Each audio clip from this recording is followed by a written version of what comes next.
So thanks for taking the time to watch another video. In this one I would like to do just an introduction to the Vesper action. So the Vesper is made by BAT Machine Company. It is their ultralight version of a steel receiver. And I want to take a few minutes to talk about why it's important to us as hunters and shooters and where the practical application might fall into play. So BAT Machine's been making custom actions probably as long, if not longer, than most people in the market today. Probably more than 25, 30 years experience in doing this type of work. And the Vesper really shows. It's a 75-degree bolt throw, built-in recoil lug, built-in Picatinny rail. I really like the fact that they left a double slot back here, and that allows us to move the scope a little bit more forward and back for eye relief. That can become an issue if there's only one slot. And then just a lot of relief cuts from the bolt to the whole way around the receiver. Not only is it a super top quality receiver, but it's actually really a good looking receiver. It's quite a piece of work. Almost I would consider it art. So a 75-degree bolt throw, and so when you got the big heavy gloves on, you're reaching up and working the bolt and running it back down again. You're not coming up and potentially hitting your objective or your lens at the back of your scope. Of course, side bolt stop release is common. A couple things that are worth noting is that the action is made of stainless steel. She is coated, as well as the bolt being made out of chrome moly. I believe both are salt bath nitrided. But that said, it's really important to me. The reason the stainless and chrome moly is we have a customer, for example, that we're getting ready to do a spec sheet on for in Kodiak, Alaska. And one of his questions to me was, what's the action made out of? Because they have to deal with salt and salt water coating the equipment all the time. He had said to me that after the hunt, you know, they get in on shore, they got salt spray being blown in on them, the equipment's just getting trashed, that they actually take them and stick the rifles or whatever equipment they're hunting with in the shower and just rinse them off with fresh water. There's so much damage that can be done with the amount of salt that gets on these firearms. Now, we don't have to do that here, and I was actually surprised, but not that you really do have to do that. Salt water is really hard on equipment.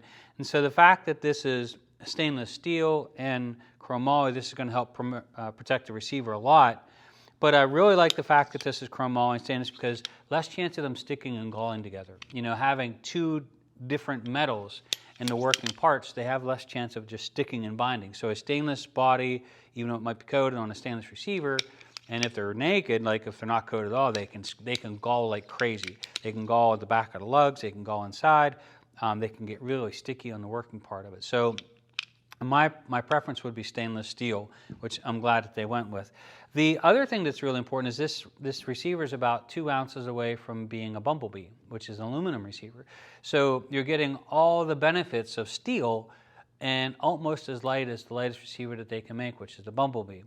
Also, being stainless steel, one of the reasons that's important to me is some of the other materials that some of the action makers elect to use when they make a receiver have properties that really aren't that good in 10 and 20 below zero. So in extreme cold environments, some of the materials that you'll see used wouldn't be my first choice, and you can do some research on it as to whether you like that option or not. Me personally, I would rather stick with stainless steel in this case, how BAT Machine is doing it for sure. This build that you see here is actually my personal rifle. Now, my dad's standing behind the camera, and he would probably vouch for me that I haven't built myself a rifle in a really long time.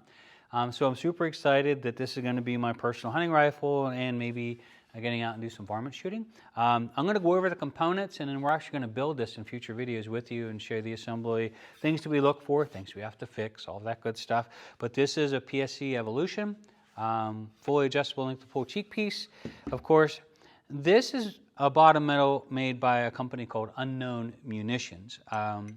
Really good company out of Post Falls, Idaho. And you're going to be able to see where we're going to be able a little bit better magazine release. I really like the workmanship of it. Really nice M5 bottom metal. This is their actual proprietary magazine, and we'll talk about that. Super high quality. Really excited to share it with you because there's some things that they've done to it to help with feeding and functioning, of course. And then on this one, we've got several different barrels because it is going to be a switch barrel. This is an old takeoff barrel that was a very short 22 Creedmoor that we did. It was about 17 inches.